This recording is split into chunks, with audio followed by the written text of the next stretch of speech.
I'm Igor Kafetz, and this is The List Building Lifestyle, a podcast for anyone who wants to build a wildly profitable email list working from home. If you'd like to make six figures, travel the world, and help people improve their lives in the process, then this podcast is for you.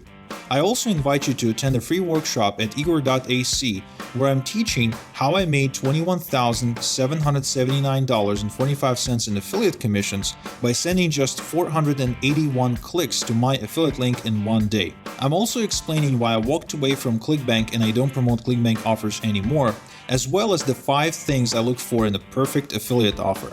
I'm even going to show you the one-page website that I used to make over $500,000 in affiliate commissions this year, and I'll even bribe you to attend this workshop by giving you a $497 value course that shows you how to cherry-pick high-converting affiliate offers for your next affiliate promotion.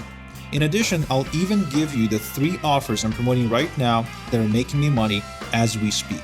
All that and more at igor.ac. And now it's time to claim your list building lifestyle.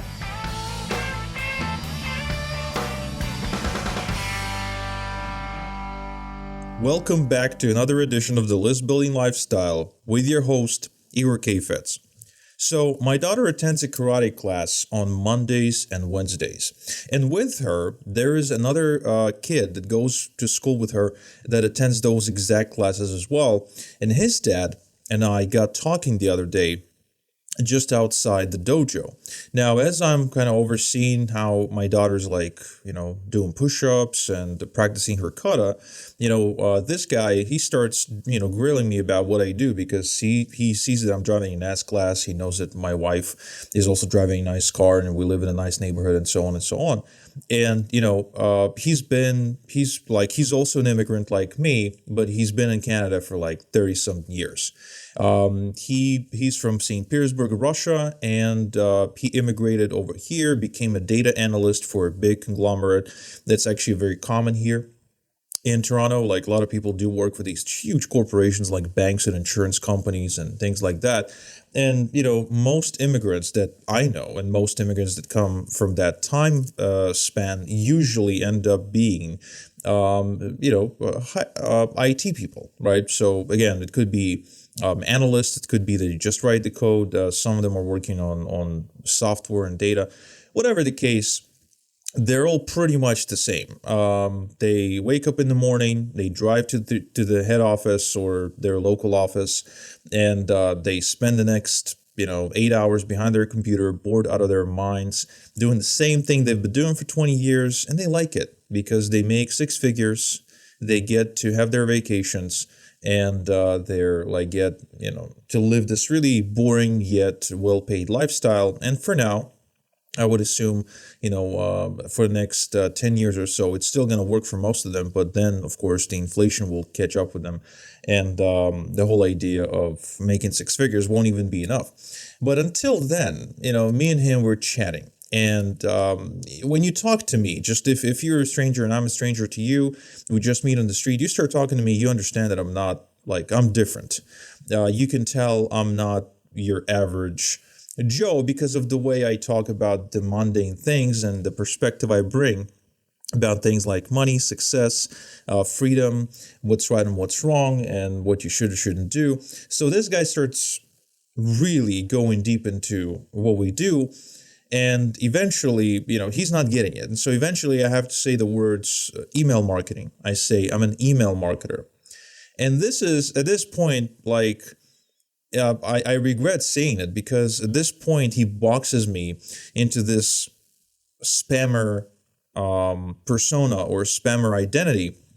And that from that point forward, that was the only thing I said. I'm an email marketer. From that point forward, I became a spammer to him. Right, I had that nod, oh, yeah, I know who you are now. And that's it. There's nothing that I could tell this guy, neither that I tried, to be honest, but because I really don't care what he thinks about me. But I noticed that the moment I said email marketer, I immediately got labeled as a spammer and, quote unquote, a bad person. Now, this sort of thing, well, I'm used to it because it used to happen to me in Israel all the time. A lot of the times when I would have conversations with other dads. And, I also told you about that one conversation I had with a guy who worked for Intel, who said that he would rather be, healthy than rich, as if being rich is like a trade-off.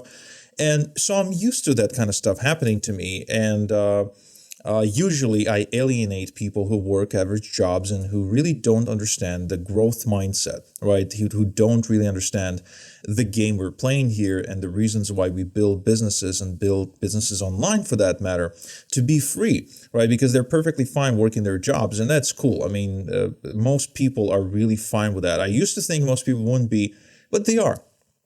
And so why am I sharing this with you if I don't care?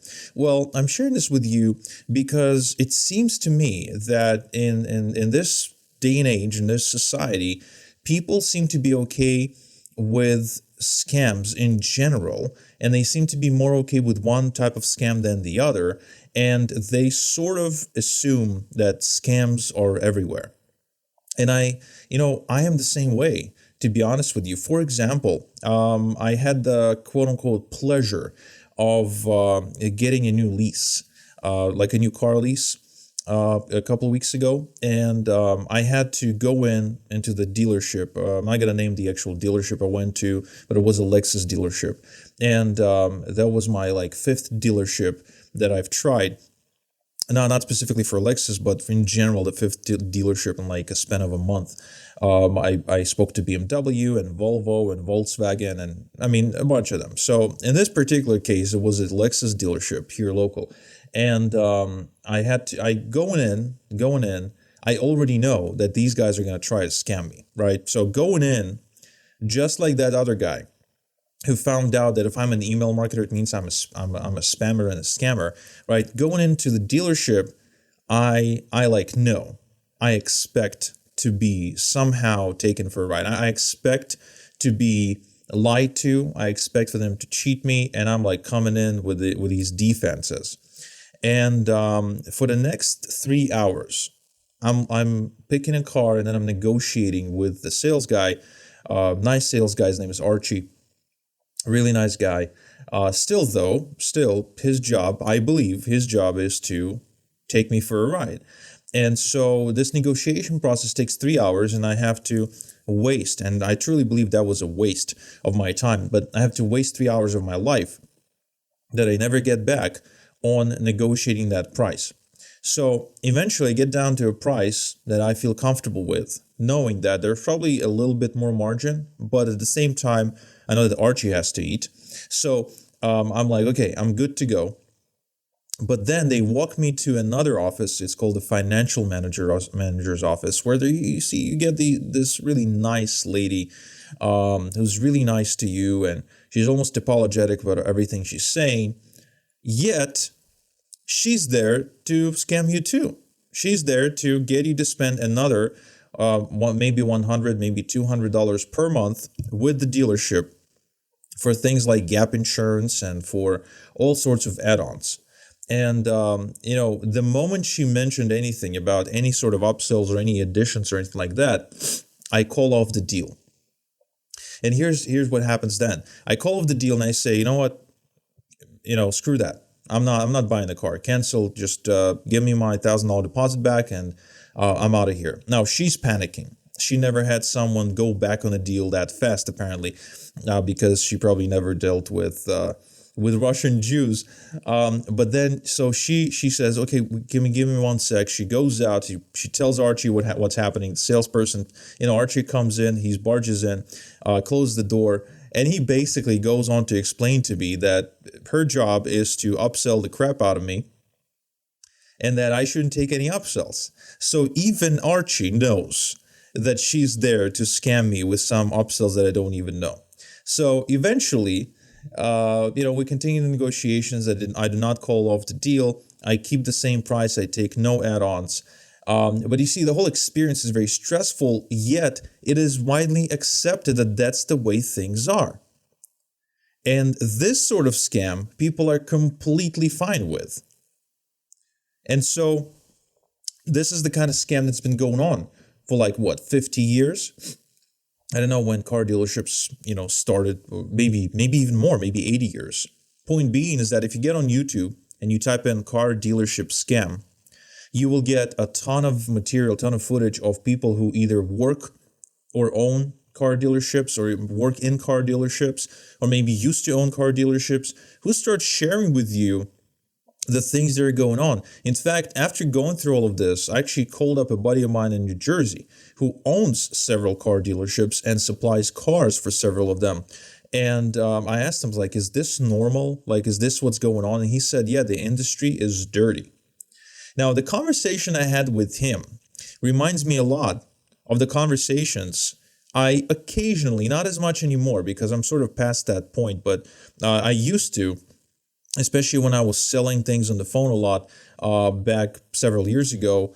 I used to have these conversations with people who succeeded, people who were capable, people who were like really good at marketing, who used to run big businesses, who used to own a lot of money and had big affiliate businesses and big info product businesses, who just quit. They walked away because they were not happy with the state of the industry and they couldn't handle the fact that people were always complaining. Now, they themselves did the best job that they could, but they couldn't handle people, their customers, complaining to them and accusing them of scams because just they weren't fine with the idea that scams are everywhere and that they are doing the best they can. And even in spite of that, they're still going to get complaints.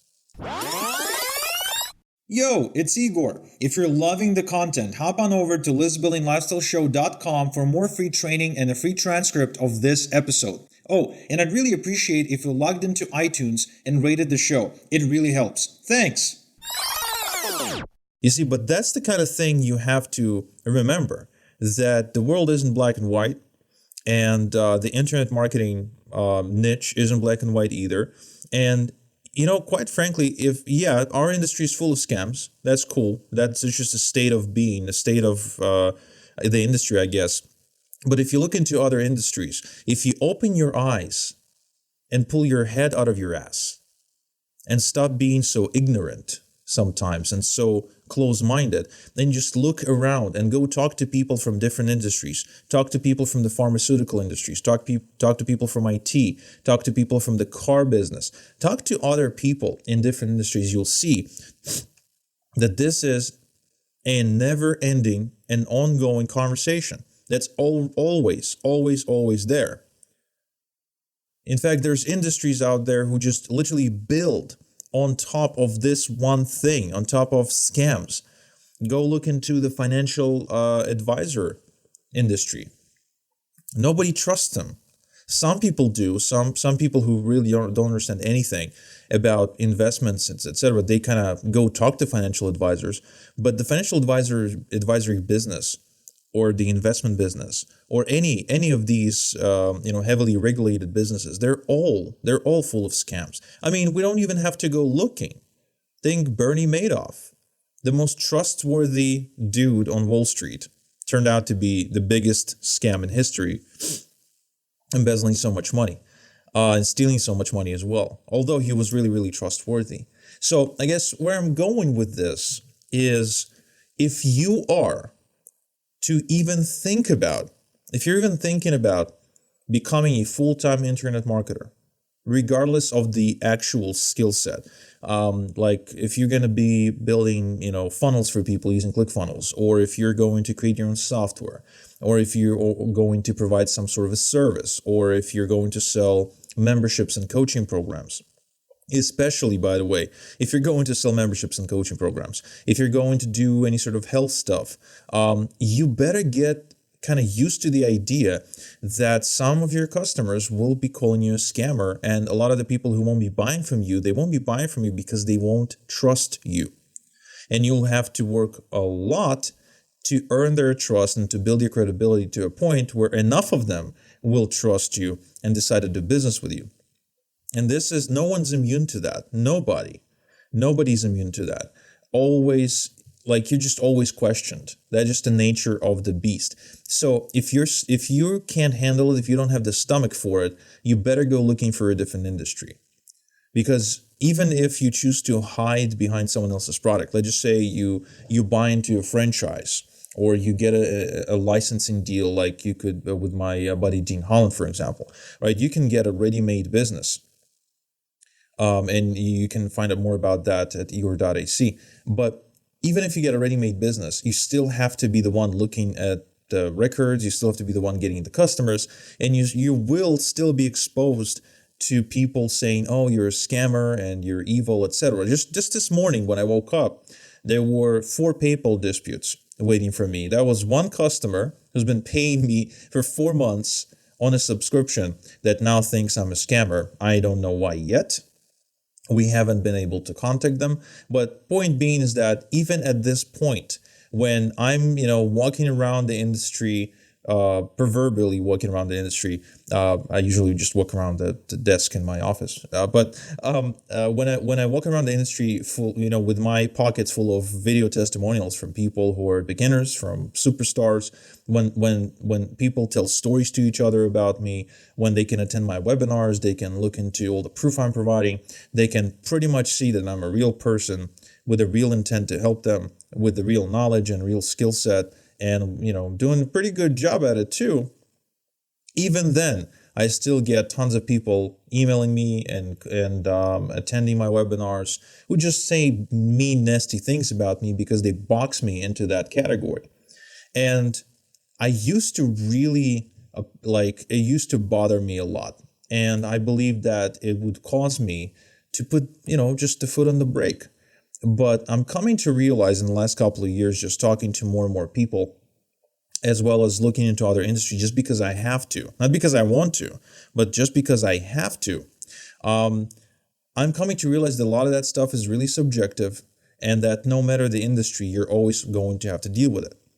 You're always going to have to deal with some sort of negativity, no matter what you do. So if I can choose, I would much rather choose the business or the industry that allows me to work from home, spend time with my kids, make a really, really healthy profit from the services that I provide, make a difference in the lives of my family and my friends, and just overall just a much, much easier decision to make, knowing that every other marketplace, no matter what, is still going to put me through the same scrutiny and through the same bullshit that the internet marketing marketplace will too. Now, that's one part of it. The other part of it is you really get to decide, and this is up to you. I can't do it for you, but you really get to decide how much positive feedback from one customer gets to outweigh dozens of negative emails you will get from people who aren't even your customers, but rather people who just don't buy from you because they don't trust you. Meaning that, to me, having one video testimonial from someone in Europe sharing that they're now making money, they're now following what I taught them to make money, that outweighs, for me personally, that outweighs at least 200 angry emails that I would get with people saying, "Oh, you're just an evil scammer, you're trying to sell me stuff, you should help me for free because that's, what good people would do, yada, yada, yada, yada." So, you see, but that's not an even scale. You can't have one testimonial for every angry email you get. That just doesn't work. Especially considering that a testimonial from somebody who bought your products and services should have more weight than an email or feedback from somebody who's just a tire kicker or a biz-op junkie, or just chasing shiny objects. It's not the same thing. So you have to remember that, and you have to weigh these elements accordingly. So as far as I'm concerned, if I had a scale, every testimonial I get outweighs a bunch of assholes, basically, 200 to 1. So for every one testimonial, my emotional well-being, gets credited with 200 points. And then for the negativity to build up, I have to get like 200 people saying to me that I'm a scammer. And that's actually really hard to do. Like if you're doing a half-decent job, you're going to have a hard time finding that many people unless you're selling like 1,000 units a day. In that case, just from this standpoint of ratio, it's going to be like that. But, if you're like average and you're doing, 50 units a month of some kind of product for $100, then, you're probably going to have 10% of them, maybe 5% of them kind of express negative feedback. And if you just talk to most of them, you'll see that only maybe 1% of the 10% is going to be really evil, like the kind of people you really don't want to like hang out with. But for the most part, these are going to be normal, regular people that are just kind of frustrated and also confused. Which brings me to my last point, and that is a lot of these people aren't really evil. They aren't really assholes per se, but they are really confused and they feel in the dark. So they're making decisions and they're assigning value, and their ability to judge the situations they're in, as well as your character and in your work, is very limited. They don't have enough life experience. They don't have enough industry experience. They don't have enough knowledge. Their reference points are completely different to yours. So you can't really go and ask other people to tell you how good you are. You kind of have to understand that yourself, looking at your results. And you also have to be really, really careful about not letting other people dictate your value points or your value levers, if you will, the things that you use to judge the value you provide. Okay, that's actually very, very critical, and that's something that will come with experience. So anyway, I wanted to share these thoughts with you because I know that a lot of you, tons of you guys out there and gals, I know you're not starting your business in a big way. Like one of the primary reasons, actually, you're not starting that business, that dream. You're not really doing anything to facilitate your dream outcome precisely because you're afraid to be exposed as a scammer or exposed as not doing a good job. That the good old imposter syndrome thing. Well, I'll tell you, you will be exposed either way.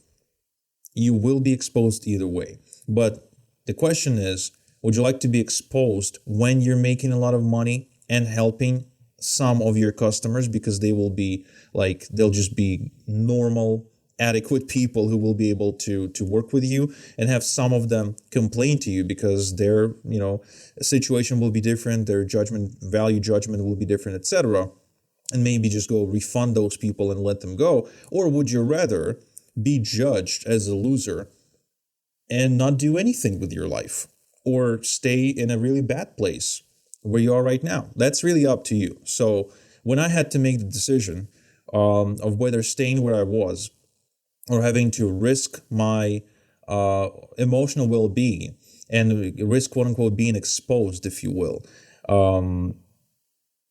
but still doing something with my life, I chose that because I felt there was more risk in staying where I was than there were in attempting to make something happen.